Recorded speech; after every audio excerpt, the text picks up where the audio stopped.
como eu expliquei para vocês do projeto Retrab, a nossa primeira aula vai ser do saneamento ambiental, tá? Então, o que seria o saneamento ambiental?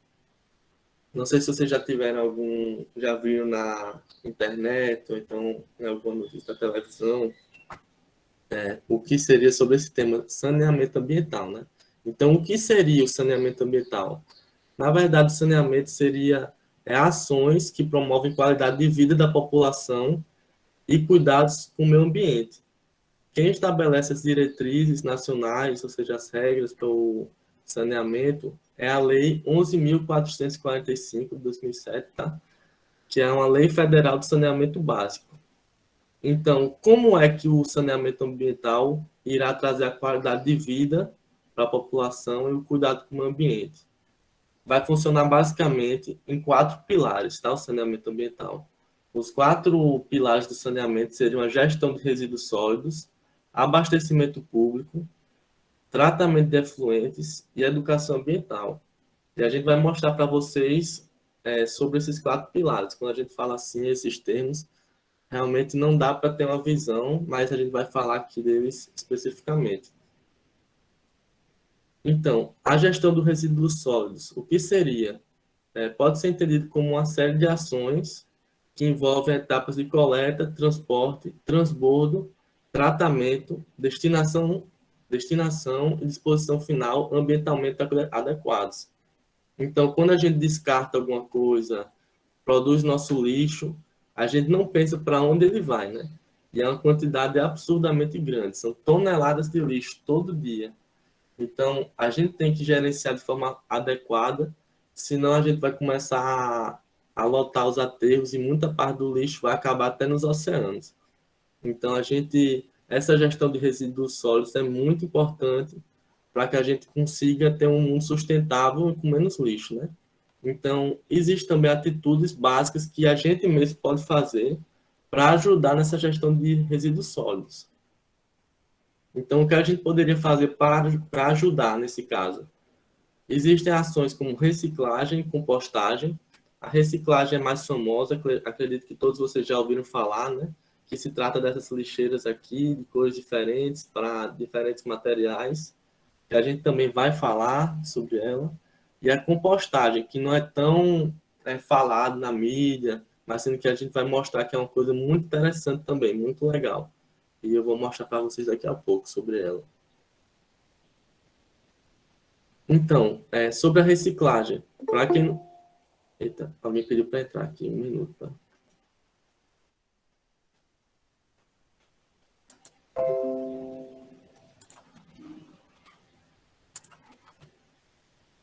Acho que todos vocês já conhecem da reciclagem, né? Que seriam aqueles lixos que com diferentes cores, por exemplo, azul para papel, vermelho para plástico, verde para vidro, amarelo para metal, que são os mais comuns na cidade.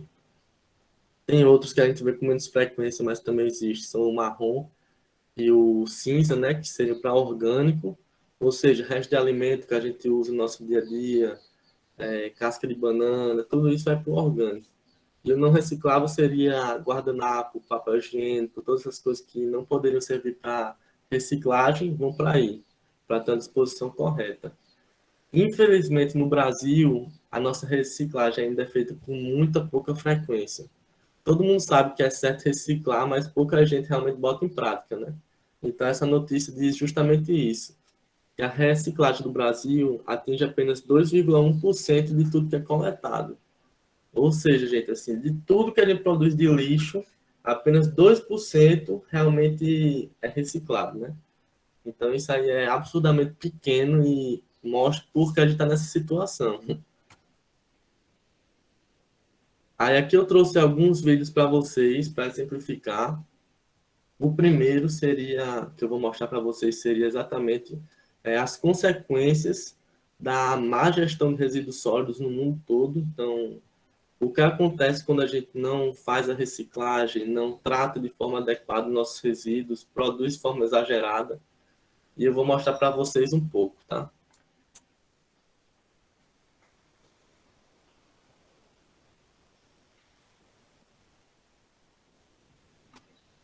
A gente preparou um checklist com 7 principais erros que você não pode cometer. O primeiro é não otimizar o seu checkout para oferecer uma ótima experiência de compra para o consumidor e evitar o temido abandono de carrinho. Gostou? Saiba mais.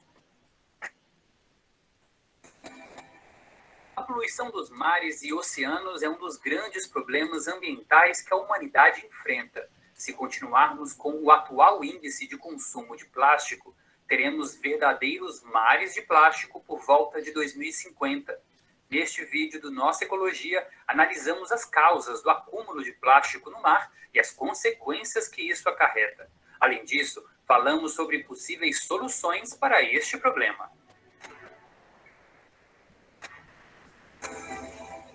Como os plásticos chegam ao mar?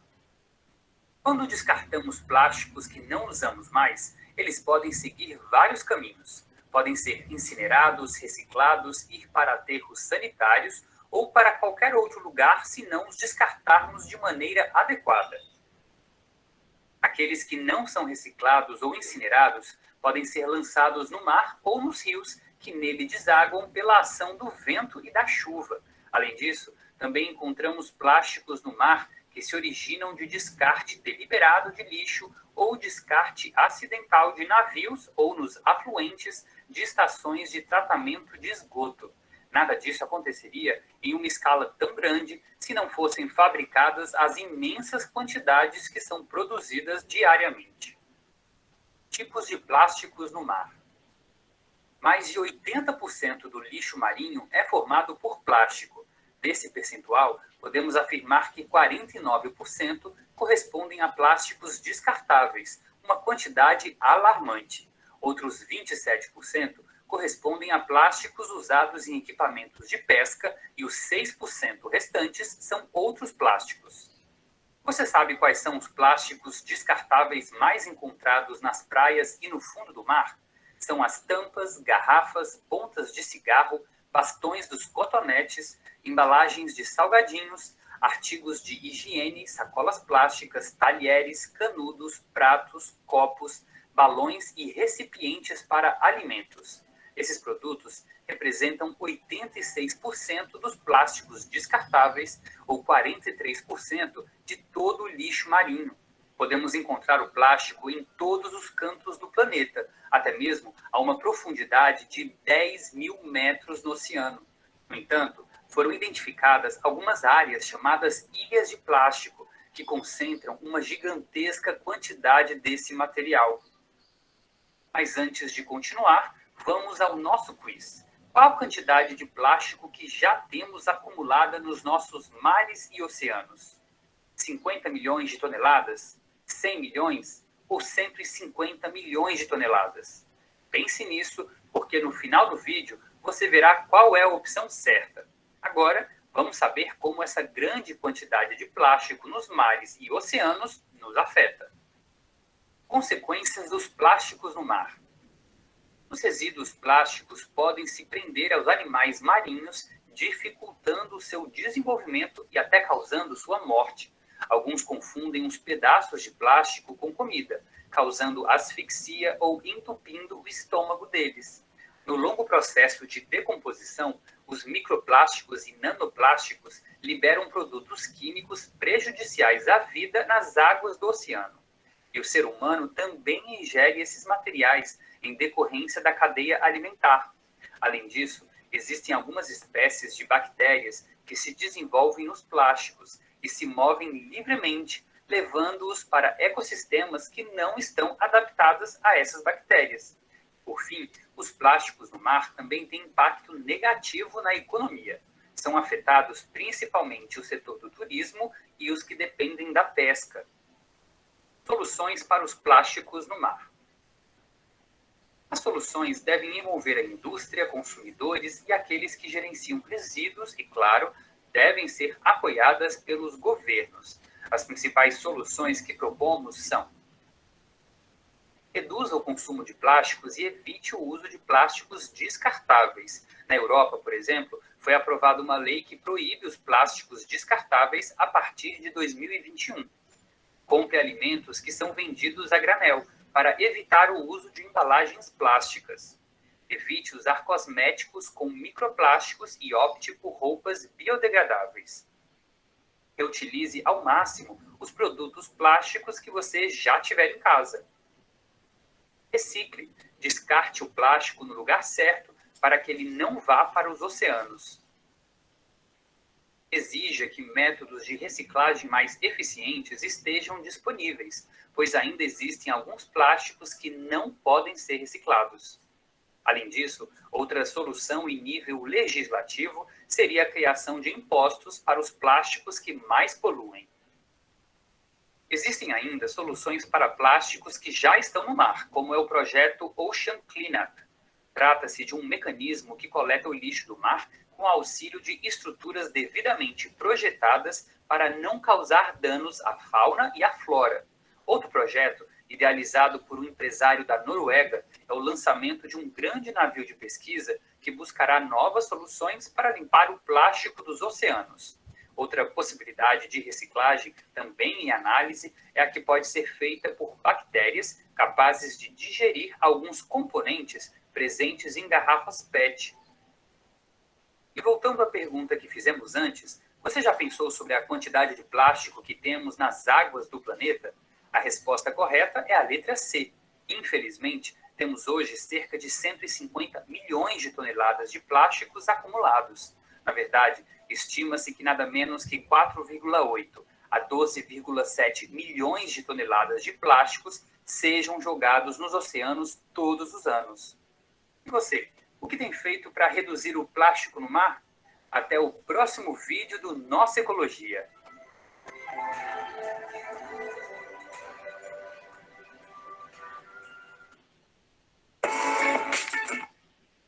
Então, gente, esse vídeo mostrou pra gente o que acontece quando a gente não faz a gestão correta, né?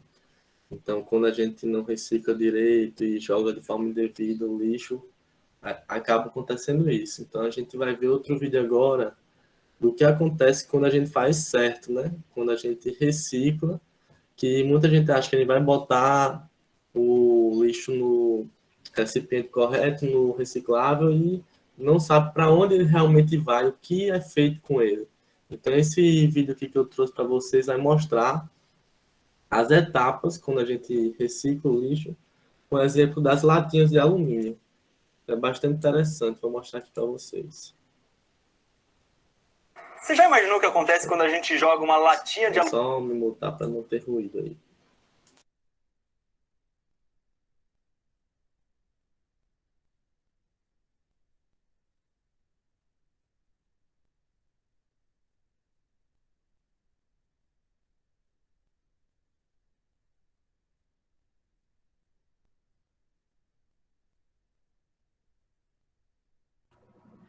Pedro, não tô escutando esse não, viu?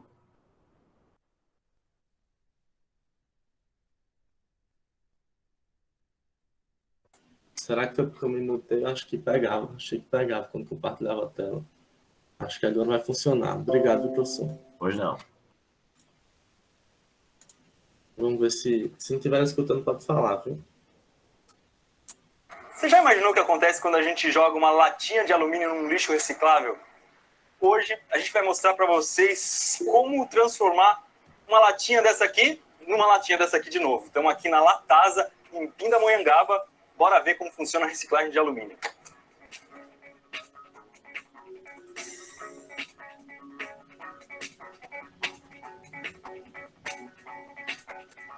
Esse aqui é o Ademir, que é coordenador de produção da Latasa. Ademir, conta pra gente um pouquinho o que chega aqui, como é que vocês processam o alumínio. Nós recebemos as latas que são coletadas pelos centros de coletas que o Grupo Recicle BR tem distribuído pelo Brasil. Essas latas passam pelo centro de coletas já para uma pré-limpeza, para poder enfardar elas, para poder ficar melhor para o transporte via centro de coleta Latasa. É ali que vocês transformam nesses bloquinhos. É ali que a gente, exatamente, que transforma esses bloquinhos e já passa para uma pré-limpeza. E aí fica estocado aqui no pátio para depois ir para o processo da fábrica. Legal, vamos lá ver então. Vamos lá ver. Dentro da fábrica, a primeira máquina é tipo um vibracol gigante.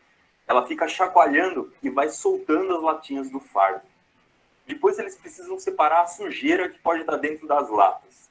Algumas têm areia, outras têm chumbo, água. Tem várias máquinas para tirar isso. Mas a mais legal é um ímã giratório que expulsa da linha de produção as latinhas que tem ferro dentro.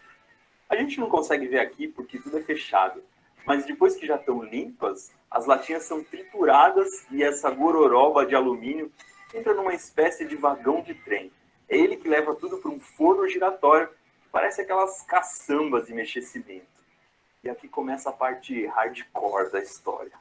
O forno queima gás natural com oxigênio e chega a mais de 750 graus Celsius. A capacidade desse aqui é de 7 toneladas, 7.000 quilos de alumínio a cada 2 horas. E depois desses 120 minutos girando e derretendo, as latinhas se transformam nesse líquido que você está vendo aí, uma sopa incandescente de alumínio. Como toda sopa, vai para a panela, uma panela especial que tem proteção contra o calor e já está pré-aquecida. Depois de encher bem devagarinho, a panela é colocada em cima de um caminhão e eles levam o alumínio líquido a 750 graus para uma fábrica aqui perto. Ela transforma tudo em chapas de alumínio que vão ser usadas para fabricar as novas latinhas. São as placas que são do alumínio líquido que não é enviado para o nosso cliente. Automaticamente a gente faz as placas que é para não perder a produção dos fornos. Tá, quanto pesa mais ou menos uma placa dessa? Em torno de 750 quilos. Não dá para erguer no braço, não? Essa não dá, não. Ademir, muito obrigado por ter recebido a gente. Eu que agradeço, foi um prazer. Mais visitas a lugares que você sempre quis conhecer, como esse aqui, que você vê no Manual do Mundo. Eu queria agradecer ao pessoal do SP Cidade Gentil, que trouxe a gente até aqui. É um projeto muito bacana, estou deixando o link aqui embaixo.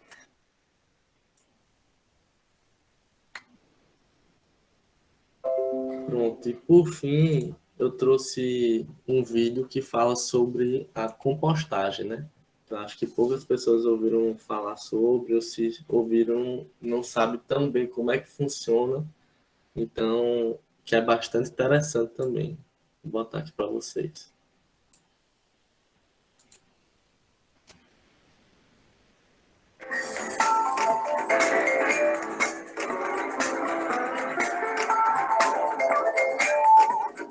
Uma das maneiras de reduzir a quantidade de lixo, aproveitar melhor os recursos naturais e evitar o desperdício é por meio da compostagem, que é o processo de transformar a matéria orgânica que seria descartada, como restos de alimentos, em adubo orgânico.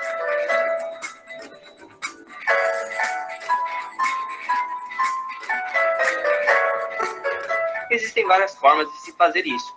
Nesse vídeo será apresentada a técnica que utiliza minhocas. A Carolina Constância, estagiária do Núcleo de Ingressos, demonstrará como construir seu próprio minhocário, os cuidados para manter o sistema e os benefícios dessa prática. Eu gosto bastante dessa técnica, porque ela fecha o ciclo da matéria. Então, o que antes iria para o lixo, para o lixão, você consegue transformar e fechar o ciclo de forma que isso volte para a natureza de uma forma não agressiva, de uma forma como teria que voltar mesmo, natural, assim. São 2 minutos que a gente dedica por dia ao minhocário, assim que os alimentos são manuseados, assim que a gente tem um lixo ali, a gente já joga nesse minhocário, mexe e acrescenta a folha, que é importante para o processo, folha seca.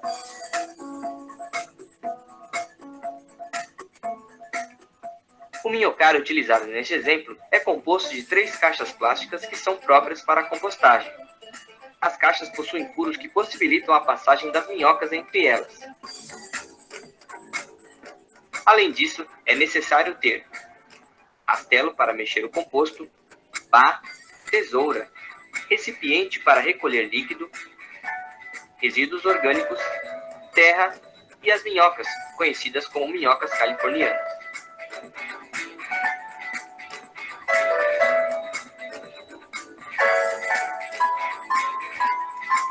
No início do processo, deve-se colocar primeiramente as minhocas e a terra na caixa do meio.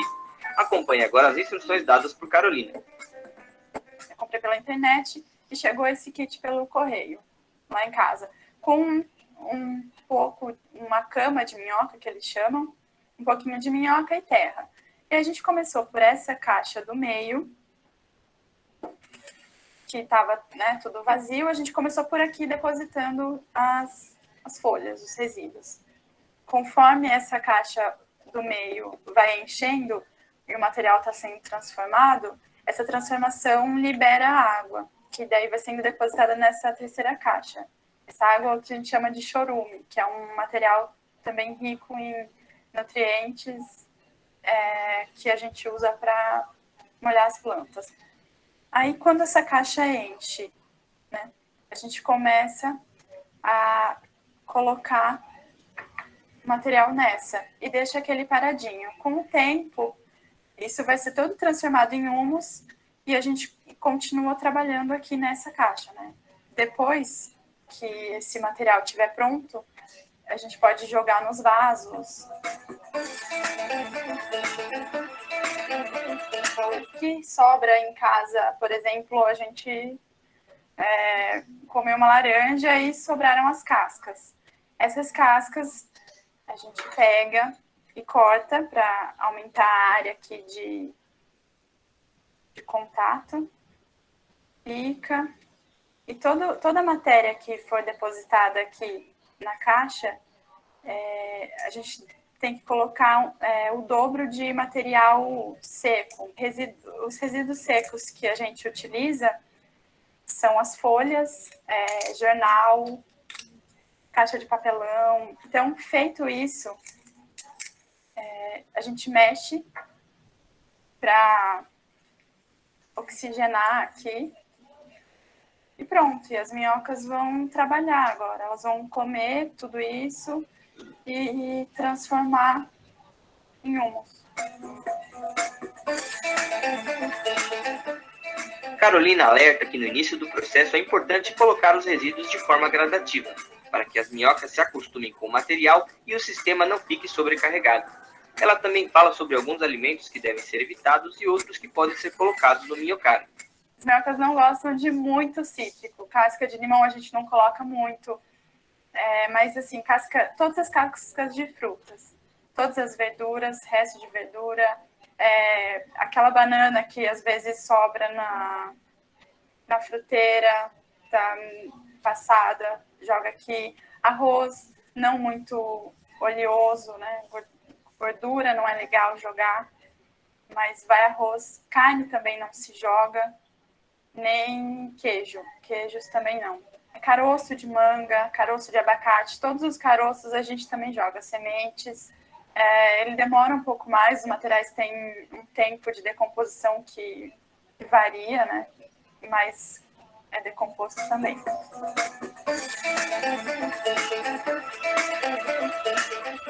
O cheiro não existe, assim. Se tiver cheiro é que alguma coisa tá errada, tá fora de... Tem alguma coisa errada. Então, o que a gente faz quando tem cheiro, a gente mexe mais para oxigenar mais, joga mais folha ou joga menos alimento, porque o cheiro não é normal. Mosca também não é normal. Se tiver mosca, é porque tá estranho, não tá saudável. Tem que sempre estar observando para que ele... De forma que esse sistema ele tem que ficar equilibrado. Com a compostagem, utilizamos uma técnica simples e natural para produzir adubo orgânico e chorume. Assim, aproveitamos o material que seria descartado e reduzimos a quantidade de lixo no meio ambiente, tornando nosso planeta mais sustentável.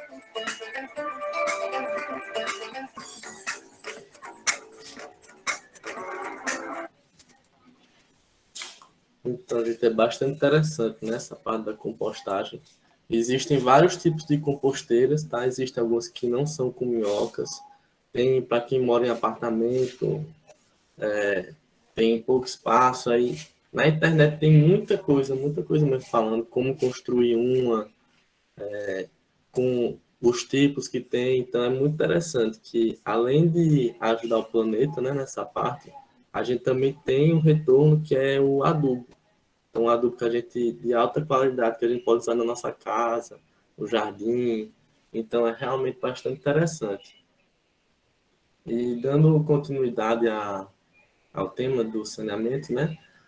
O segundo pilar do saneamento ambiental seria o abastecimento público. Então, um sistema de abastecimento de água consiste no conjunto de obras, equipamentos e serviços com o objetivo de levar água potável para uso no consumo doméstico, indústrias, serviço público, entre outros. Então, quando a gente abre a torneira, a gente não imagina o quão difícil, quão trabalhoso é o sistema para garantir que a água chegue em nossas casas, né?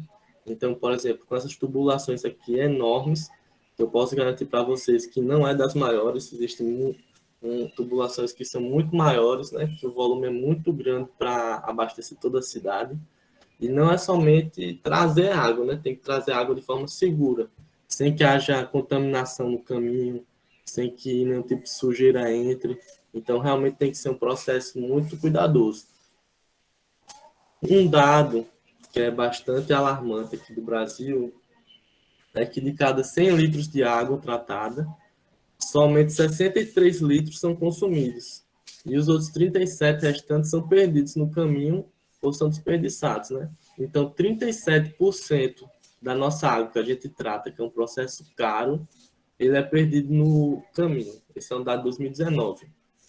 E outro fato interessante é que a média de consumo diário, que é recomendada pela ONU, é de 110 litros por habitante em um dia. Então, não seria só para o consumo, né? Seria para tomar banho, fins domésticos, lavar carro, toda essa parte aí entra nesse percentual.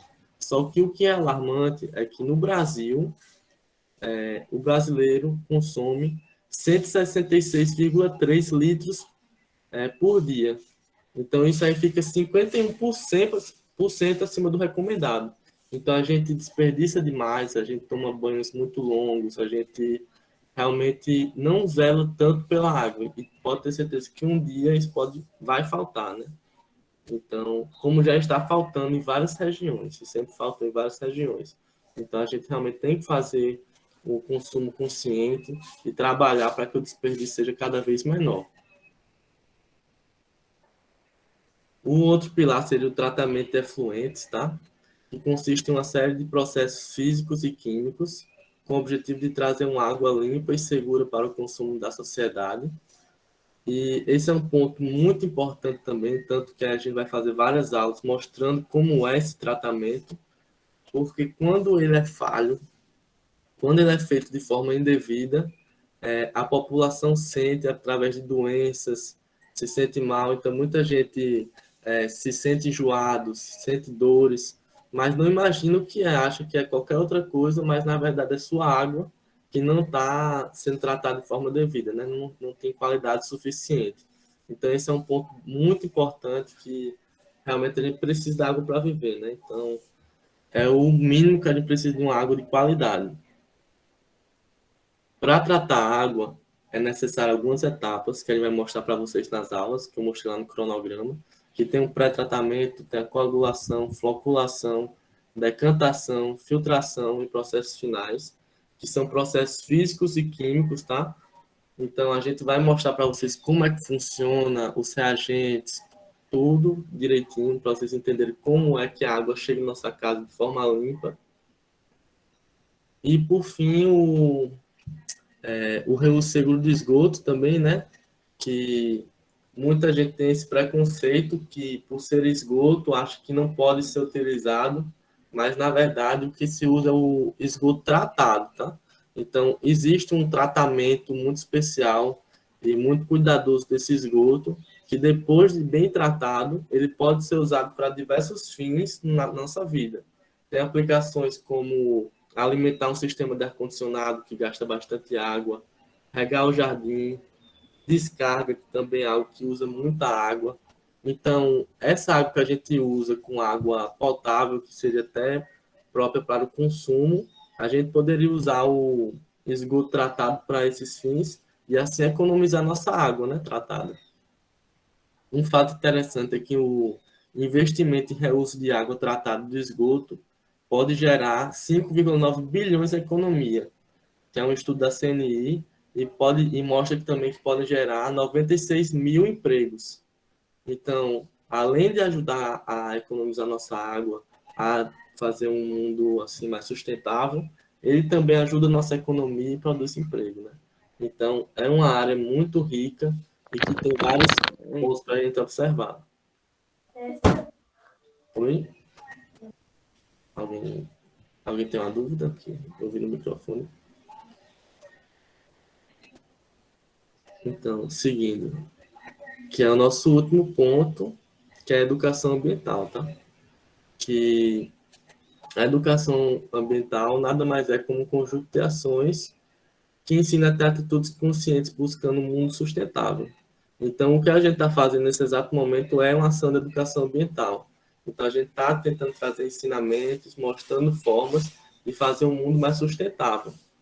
E isso é um ponto muito importante que é preciso ser ensinado nas escolas. Por isso que eu até agradeço o espaço da escola, da gente estar aqui, fazendo esse papel. E gostaria de também aproveitar a oportunidade para apresentar o nosso projeto parceiro, que é o Engaja. Que é o Engaja Tratamento e Reuso, e tem o nosso Instagram, que a gente fala de todos esses processos de tratamento, de reuso seguro de esgoto, mostra nossas experiências no laboratório.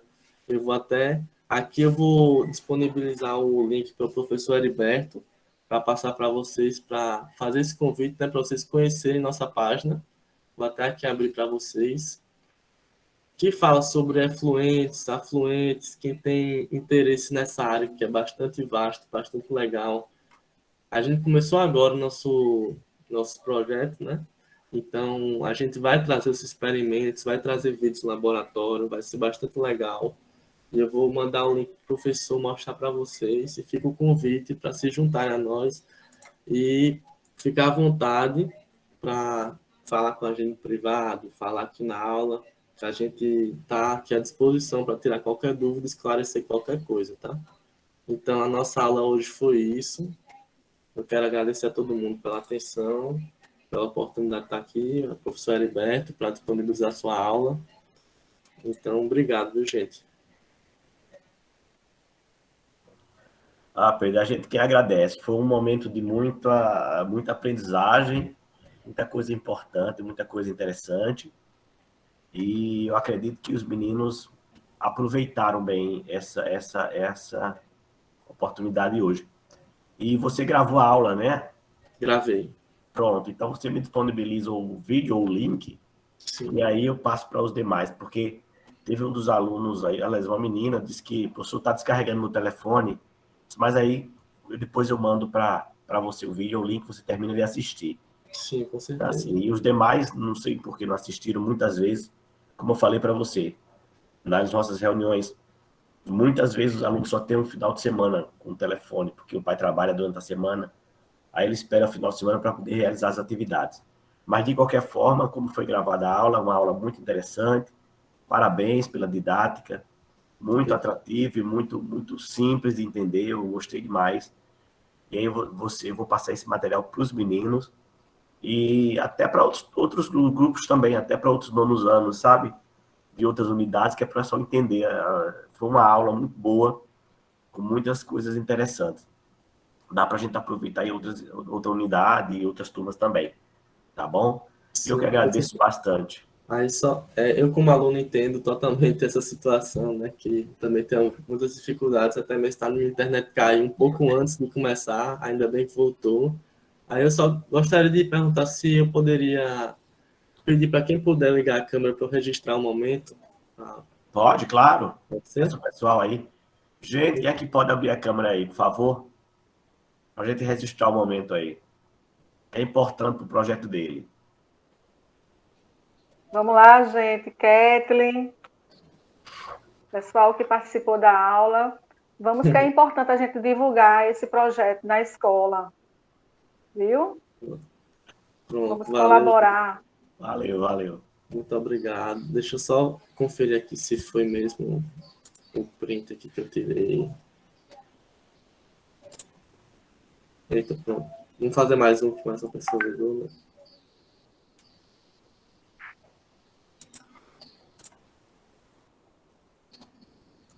Pronto. Muito obrigado, gente. Agradeço demais. Viu? Parabéns, viu, Pedro? Foi excelente, a aula foi excelente. Muito obrigado. Vou participar das próximas também, viu? Muito obrigado aí. Valeu, e gente. Parabéns, alunos, viu? Alunos e alunas, por estarem aqui participando. Isso, agradeço demais a atenção de todos. Tchau, gente. Tchau. Tchau. Fiquem com Deus. Até a próxima.